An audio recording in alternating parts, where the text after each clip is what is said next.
महाराष्ट्रात प्रकल्प आपल्या राज्यातून बाहेर जातात, तेही आम्ही सहन करायचं। तो फॉक्सकॉन गेला, ते एअरबसचा प्रकल्प गुजरातला गेला, अजून 4-6 प्रकल्प गुजरातला यांनी पळवले। आम्ही गप्प बसलोय, आम्ही म्हणजे आमचं सरकार काही त्याच्यावर करत नाही। मोदी साहेबांनी सांगितलं की फॉक्सकॉन जाऊ दे, इससे बड़ा प्रकल्प आपको लाके देंगे, असं एकनाथ शिंदेने विधानसभेत भाषण केले। एकनाथ शिंदेने असं सांगितलं की मोदी साहेबांनी सांगितलं इससे तो बहुत कम है, इससे बड़ा प्रकल्प आहे।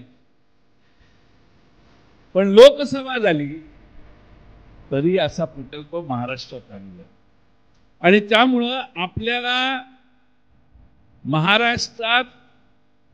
महाराष्ट्र लुटण्याची भूमिका जर असेल आणि परत मोदी आणि शहा महाराष्ट्रात येऊन शरद पवार साहेबांनाच शिव्याशाप देण्याचं काम करत असतील तर स्वाभिमानी महाराष्ट्राने पुन्हा एकदा या जोडीला आपल्या महाराष्ट्राचा स्वाभिमानीपणा दाखवायला पाहिजे आणि तीच अपेक्षा मी तुम्हा सर्वांच्या